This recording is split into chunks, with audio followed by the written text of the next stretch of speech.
बचपन से लेकर हमारी मृत्यु तक हमारे साथ जो कुछ भी गलत घटनाएं घटती हैं, जो कुछ भी गलत होता है, वो सब बातें हमारे हृदय पटल पर छप जाती हैं। वो हमें हमेशा याद रहती हैं। हम इन्हें चाहकर भी भुला नहीं सकते। लेकिन जब भी हमारे साथ कोई और नई घटना घटती है या फिर हमारे साथ कुछ गलत होता है, तो हम अपने आप से ये जरूर कहते हैं कि हमारी तो किस्मत ही खराब थी, हमने तो पूरी कोशिश की थी, या फिर हमारा तो कोई दोष ही नहीं था। और जब हमारी किस्मत ही खराब है तो हम कर ही क्या सकते हैं। अगर आप भी यही सोचते हैं और यही मानते हैं तो आज की ये कहानी आपके लिए ही है। बहुत समय पहले की बात है। किसी नगरी में एक व्यक्ति रहा करता था। वो अपनी किस्मत को लेकर बहुत रोया करता था। उसे लगता था कि उसकी किस्मत बहुत खराब है और भगवान ने ना जाने क्यों उसकी किस्मत ऐसी लिखी है। एक दिन वो व्यक्ति एक सड़क से होकर गुजर रहा था। तभी उसने देखा कि एक बौद्ध भिक्षु ध्यान में लीन बैठे हुए हैं। वो उन बौद्ध भिक्षु के पास पहुंच गया और उनसे कहने लगा कि हे गुरुवर, क्या आप मेरी मदद कर सकते हैं? इस पर बौद्ध भिक्षु कहते हैं कि बताओ, तुम्हें क्या समस्या है और तुम यहाँ पर क्यों आए हो? वो व्यक्ति बौद्ध भिक्षु से कहता है कि हे गुरुवर, मैं बहुत दुखी हूँ, बहुत परेशान हूँ। मैं जो कुछ भी करता हूँ सब कुछ उल्टा ही हो जाता है। जो कुछ भी करने की कोशिश करता हूँ वो सब खराब हो जाता है। मेरे हाथों द्वारा किया हुआ हर काम पूरी तरह से बिगड़ जाता है। फिर चाहे मैं उस काम को कितनी भी अच्छी तरह से क्यों ना कर लूं, कितना भी मन लगाकर क्यों ना करूं, लेकिन वो काम कभी भी सफल नहीं हो पाता। मेरी किस्मत मेरा साथ ही नहीं देती है और मैं आज इसीलिए आपके पास आया हूँ। मैंने सुना है कि आप सभी समस्याओं का समाधान कर देते हैं, तो आज आप मेरी समस्या का समाधान कर दीजिए। मेरी इस फूटी किस्मत का कोई उपाय बताइए। मेरी किस्मत इतनी खराब क्यों है? क्या आप मेरी इस फूटी किस्मत का इलाज कर सकते हैं? इसे ठीक कर सकते हैं? वो बौद्ध भिक्षु उस आदमी की सारी बातें ध्यान पूर्वक सुन रहे थे और फिर वो बौद्ध भिक्षु उस व्यक्ति से कहते हैं, फूटी किस्मत, कहाँ है तुम्हारी फूटी किस्मत? और तुम्हें कैसे पता कि तुम्हारी किस्मत फूटी हुई है? इसका जवाब देते हुए वो आदमी बौद्ध भिक्षु से कहता है, अगर मेरे हाथों से कोई काम बन ही नहीं रहा है, मैं जिस काम को भी हाथ लगाता हूँ वो सारा काम बिगड़ जाता है। फिर मैं चाहे कितनी भी मेहनत क्यों ना कर लूं, मैं चाहे कुछ भी कर लूं, मैं किसी भी कार्य में सफल नहीं हो पाता। तो इसका क्या अर्थ हुआ? क्या मेरी किस्मत फूटी हुई नहीं है? जब मैं पैदा हुआ तो मेरे माता पिता गुजर गए। पास के ही एक अनाथ आश्रम ने मुझे गोद ले लिया था। मेरा पालन पोषण वहीं पर हुआ और जब मैं बड़ा हो गया तो मुझे एक लड़की से प्रेम हो गया, लेकिन उस लड़की ने भी मुझे धोखा दे दिया। उस लड़की ने किसी और से विवाह कर लिया। ये सब देखकर मैं पूरी तरह से टूट चुका था। मेरा आत्मविश्वास पूरी तरह से बिखर चुका था। जैसे तैसे मेरे मित्रों ने मुझे संभाला। उन्होंने मुझे समझाया कि मुझे आगे बढ़ना चाहिए, मुझे इन सब चीजों को भूल जाना चाहिए। मैंने आगे बढ़ने की कोशिश की। मैंने अपने एक मित्र के साथ मिलकर एक छोटा सा व्यापार शुरू किया, लेकिन यहाँ पर भी मेरी किस्मत ने मेरा साथ नहीं दिया। मैंने जिसके साथ वो व्यापार शुरू किया था, मेरे उस मित्र ने सारा व्यापार मुझसे हड़प लिया और मुझे उस व्यापार से बेदखल कर दिया। मैं एक बार फिर से पूरी तरह से टूट चुका था। मेरे मन में अब केवल एक ही ख्याल था, मेरे इस तरह जीने का क्या अर्थ है? क्या मेरी किस्मत केवल धोखा खाने की है? क्या मुझे जीने का कोई हक नहीं? क्या मुझे खुशियां पाने का कोई हक नहीं? क्या मेरी किस्मत फूटी हुई नहीं है? क्या आप मेरी इस किस्मत को ठीक कर सकते हैं? इस पर वो बौद्ध भिक्षु उस आदमी से कहते हैं कि अच्छा ये बात है, तो बताओ कहाँ है तुम्हारी वो फूटी किस्मत? लाओ मुझे दो, मैं उसे अभी ठीक कर देता हूँ और तुम उसे लेकर फिर चले जाना। इस पर वो व्यक्ति कहता है, हे बंते, आप ये कैसी बातें कर रहे हैं? भला मैं अपनी किस्मत आपको कैसे दे सकता हूँ? किस्मत कोई ऐसी चीज तो है ही नहीं कि मैंने निकाली और आपको दे दी। वो तो दिखाई तक नहीं देती है। क्या आप ये बात समझ पा रहे हैं कि आप क्या कह रहे हैं? इस पर उस बौद्ध भिक्षु ने कहा, जब तुम्हें किस्मत दिखाई ही नहीं देती और ना तुम इसे लेकर के घूम सकते हो, तो फिर तुम्हें कैसे पता कि तुम्हारी किस्मत फूटी हुई है? फिर तुम्हें कैसे पता कि तुम्हारी किस्मत खराब है? इस पर वो व्यक्ति कहता है, हे गुरुवर, मेरे साथ सब कुछ हो चुका है, मेरा सब कुछ बर्बाद हो चुका है। उसके बाद भी आप ये कह रहे हैं कि मेरी किस्मत खराब नहीं है? मेरे साथ कभी भी कुछ भी अच्छा नहीं होता। मैं जो कार्य करने जाता हूँ सब कुछ गड़बड़ हो जाता है। अगर मेरी किस्मत सही होती तो मेरे सारे कार्य सफल होते। मुझे अपने व्यापार में भी धोखा नहीं मिलता। तो क्या आपको ये नहीं लगता कि मेरी किस्मत खराब है? इस पर वो बौद्ध भिक्षु उस आदमी से कहते हैं, बंते, मुझे तो तुम बिल्कुल ही ठीक नजर आते हो। तुम्हारा हाथ पैर पूरा शरीर पूरी तरह से स्वस्थ नजर आ रहा है। तुम अभी भी ठीक हो, चल फिर रहे हो, जीवन जी रहे हो, सांस ले रहे हो और तुम अभी तक मरे भी नहीं हो। तो फिर तुम्हारी किस्मत कैसे खराब हो सकती है? यदि तुम्हारी किस्मत खराब होती तो तुम बीमार होते, या फिर तुम्हारे शरीर का कोई अंग पूरी तरह से काम नहीं कर रहा होता, या फिर तुम्हारे शरीर का कोई अंग होता ही नहीं, या फिर हो सकता है कि तुम मृत्यु को भी प्राप्त हो जाते। लेकिन जहां तक मैं देख पा रहा हूँ ऐसा तो कुछ भी नहीं है। फिर तुम कैसे कह सकते हो कि तुम्हारी किस्मत खराब है? इस बार वो व्यक्ति झल्लाकर बौद्ध भिक्षु से कहता है, हे गुरुवर, लग रहा है आपको मेरी बात समझ में नहीं आ रही है। मैंने आज तक जो भी कार्य करे हैं, उन सभी कार्यों में जो भी पूंजी मैंने लगाई है, वो सब कुछ डूब चुकी है, नष्ट हो चुकी है। और उसके बाद मैंने जो कर्जा लिया था, उस कर्जे का पहाड़ मेरे ऊपर है। सारे कर्जदार मेरे घर खड़े रहते हैं कर्जा लेने के लिए और मुझे धमकियां देते रहते हैं। उन सभी ने मिलकर मेरा घर मुझसे छीन लिया क्योंकि मैं उनका पैसा उन्हें वापस नहीं लौटा सका। और इतना ही नहीं, वो लोग अभी भी मेरे पीछे पड़े हुए हैं कि मैं उनका पैसा लौटा दूं। लेकिन जिस व्यापार में मैंने वो पैसे लगाए थे, वो व्यापार तो किसी और ने हड़प लिया। और जब मैं अपने उस मित्र से पैसे मांगता हूँ तो वो भी मुझे पैसे देने से इनकार कर देता है। अब बताइए, मैं उनका कर्जा कैसे लौटाऊं? मैं भला कहाँ जाऊं? अब मेरे पास तो कोई घर भी नहीं बचा। तो फिर इन हालातों में मैं ये कैसे कह सकता हूँ कि मेरी किस्मत सही है? इस पर वो बौद्ध भिक्षु उस व्यक्ति से कहते हैं कि अच्छा ये बात है, इसका मतलब कि समस्या बहुत गंभीर है।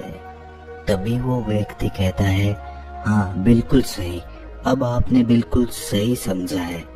मैं इस समय बहुत ही दुखी हूँ।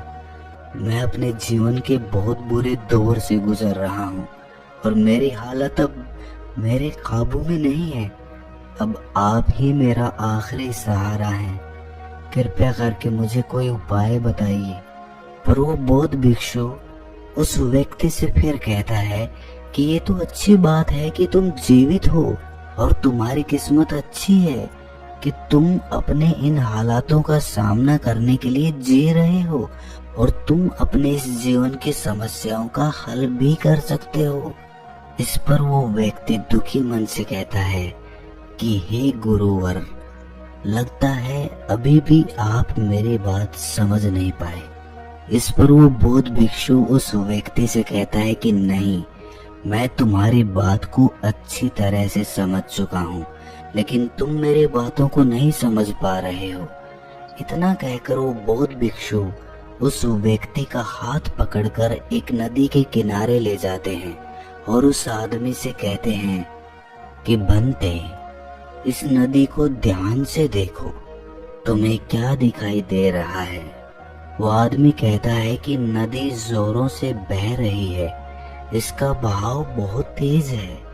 तब वो बौद्ध भिक्षु उस आदमी से कहते हैं कि यदि मैं किसी पेड़ का एक पत्ता इस नदी में गिरा दूं तो वो किस दिशा में बहता हुआ जाएगा। वो आदमी कहता है कि हे गुरुवर, जिस दिशा में नदी बह रही है ठीक उसी दिशा में वो पत्ता भी चला जाएगा। तब वो बौद्ध भिक्षु उस आदमी से कहते हैं कि बिल्कुल सही कहा है तुमने। अब बताओ मुझे कि इस पत्ते की किस्मत किसके हाथों में है। इस पर वो आदमी कहता है, हे गुरुवर, उस पत्ते की किस्मत इस नदी के हाथों में है। वो जहाँ चाहे इसे बहा कर ले जा सकती है क्योंकि इसका बहाव बहुत तेज है। तब वो बौद्ध भिक्षु मुस्कुराते हुए उस आदमी से कहते हैं, और मान लो कि वो पत्ता सिर्फ मेरे हाथों में ही है और मैं चाहे उसे नदी में फेंकूं या ना फेंकूं, तो बताओ उस पत्ते की किस्मत क्या होगी। इसका जवाब देते हुए वो आदमी कहता है कि इस हिसाब से तो पत्ते की किस्मत आपके हाथों में हुई।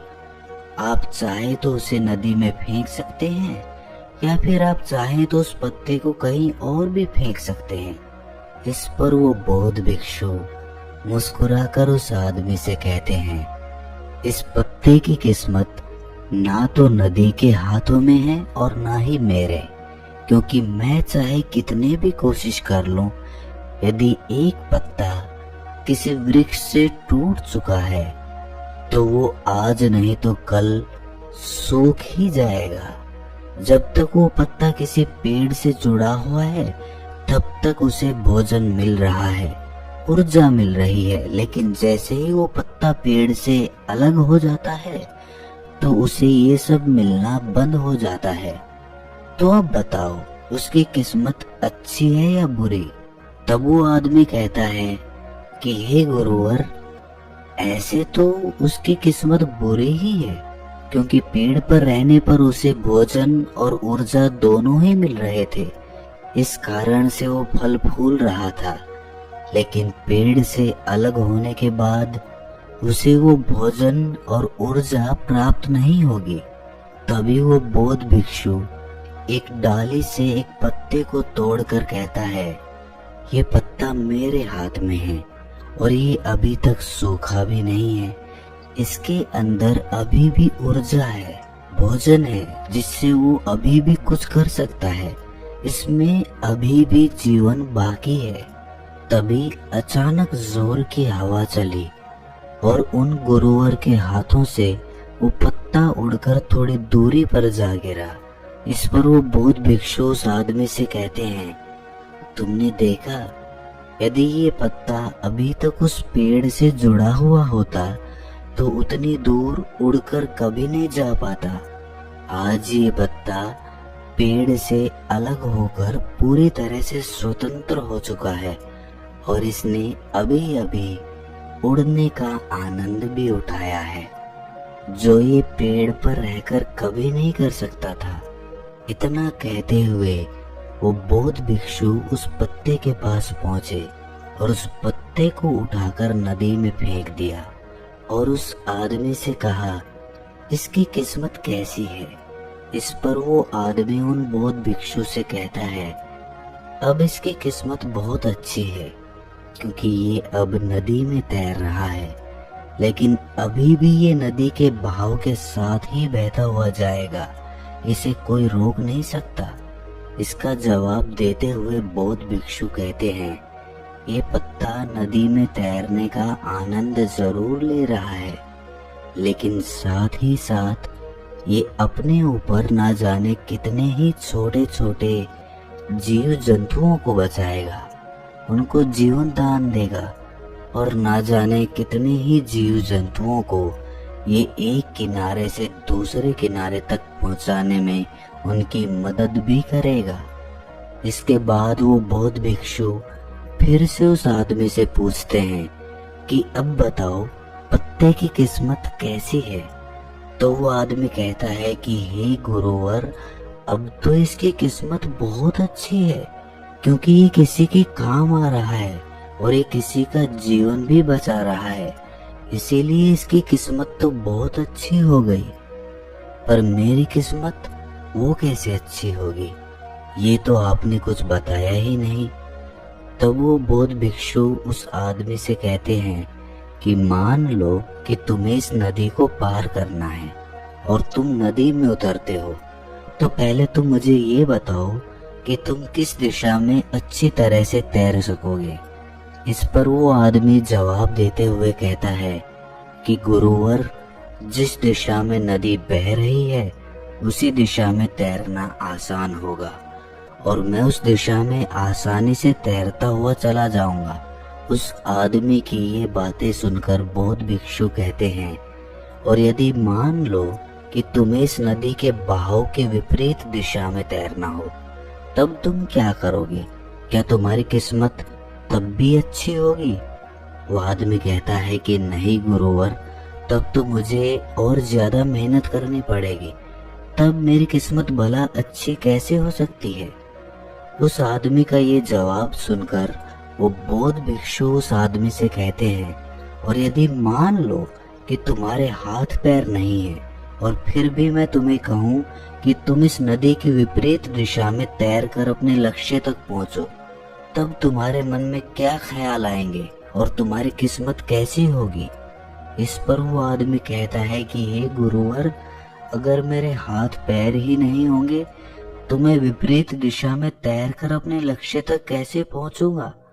अगर मेरे हाथ पैर सही सलामत होंगे तो हो सकता है कि मैं विपरीत दिशा में तैरकर अपने लक्ष्य तक पहुंच जाऊं, भले ही उसमें समय थोड़ा ज्यादा लगे, लेकिन यदि मेरे हाथ पैर ही नहीं होंगे तो भला मैं कैसे पहुंचूंगा। तो ऐसे में मेरी किस्मत तो और ज्यादा बुरी हो गई।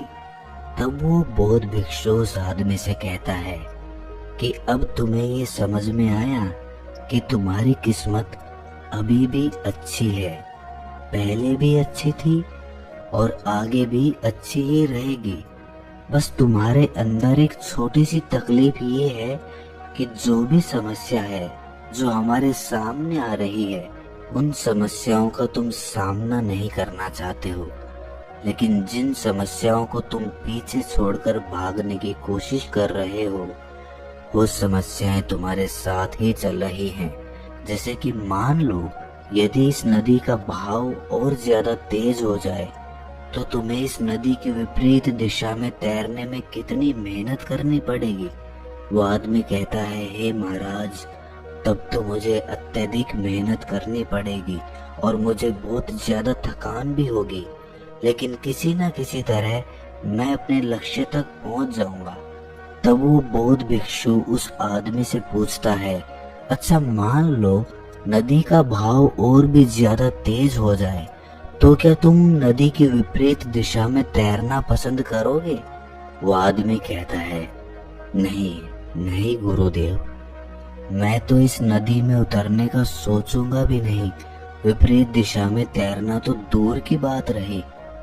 आखिर में अपनी सभी बातों का निचोड़ निकालते हुए वो बौद्ध भिक्षु उस आदमी से कहते हैं कि ठीक उसी प्रकार जब हमारे जीवन में अत्यधिक कठिनाई या अत्यधिक परेशानियां आती हैं, जो नदी के तेज बहाव की तरह होती है, और जब हमें ये घेर लेती है तो हमें कुछ भी समझ नहीं आता और हम इनसे भागने की कोशिश करते रहते हैं।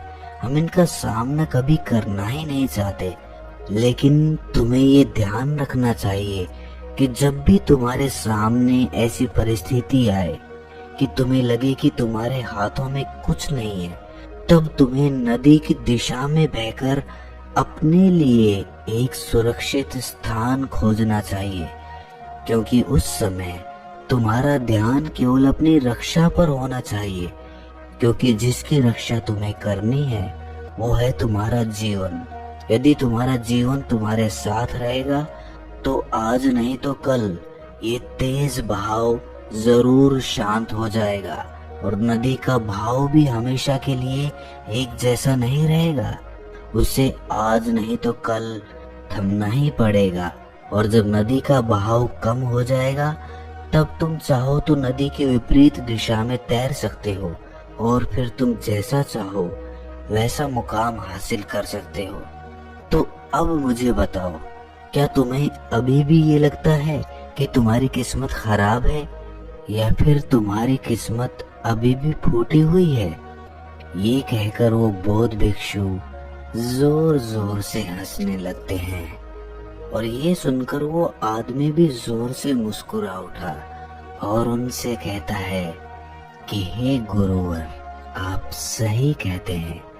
मेरी किस्मत पहले भी अच्छी थी, आज भी अच्छी है, और आगे भी अच्छी ही रहेगी।